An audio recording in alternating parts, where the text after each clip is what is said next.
Hello, welcome to this edition of Current Affairs Commentary by Dialogue China. I'm your host, Chris Wong.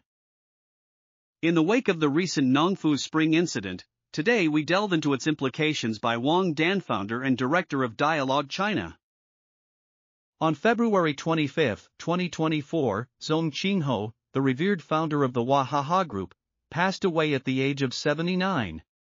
However, what unfolded was an unforeseen turn of events as the public tributes to Zhong gradually morphed into a heated dispute between two beverage giants, Wahaha Group and Nongfu Spring. Eventually, Zhong Shanshan, the founder of Nongfu Spring, found himself at the center of public criticism.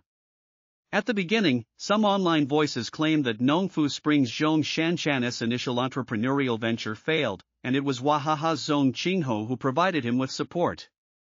Subsequently, Zhong allegedly leveraged Wahaha's resources to amass his initial wealth and later launched Nongfu Spring in competition, which was viewed as an act of ingratitude.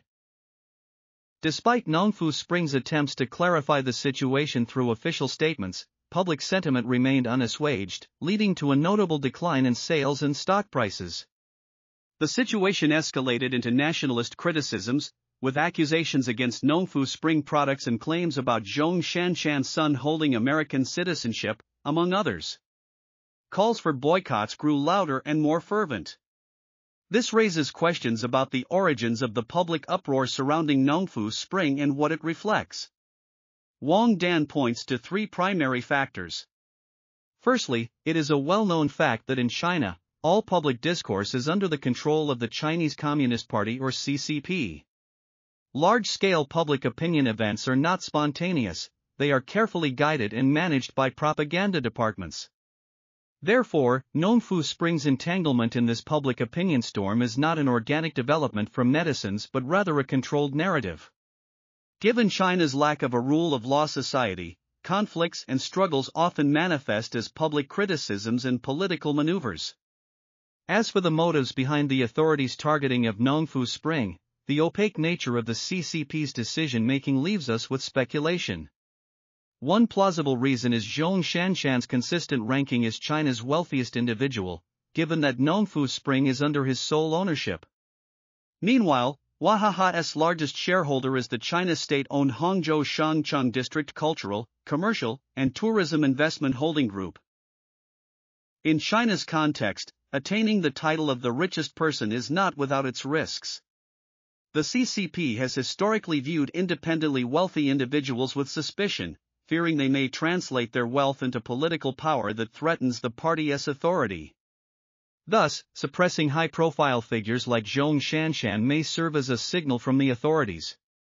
However, once the Xi Jinping regime sets its sights on cracking down on private enterprises, the situation could quickly spiral out of control, further exacerbating China's already fragile economic state.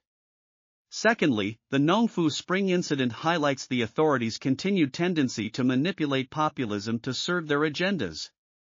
However, this tactic is a double-edged sword, as stirring up public sentiment can easily backfire. Presently, the CCP is not prepared to sever ties with the West entirely, unlike Russia or Iran. They still need to maintain a level of friendly relations with the international community, as evidenced by Xi Jinping's meeting with President Biden in the United States last November. During Xi's visit, anti-American rhetoric domestically was notably toned down. However, public sentiment is not easily controlled, and negative propaganda can create lasting impressions that hinder China's diplomatic flexibility. If the public's hostility toward Western countries persists, it could impede the CCP's efforts to navigate international relations, potentially leading to a confrontational path. Finally, the decline in foreign direct investment in China to a 30-year low in 2023 underscores the urgent need for foreign capital inflows. However, ongoing incidents like the Nongfu Spring controversy only serve to deter foreign investors. This once again highlights that China's economic challenges cannot be viewed in isolation from its political landscape. In China, economic issues are inherently intertwined with political governance issues. Well, thank you for joining us today. Feel free to reach out to us with any thoughts or questions. Until next week, goodbye.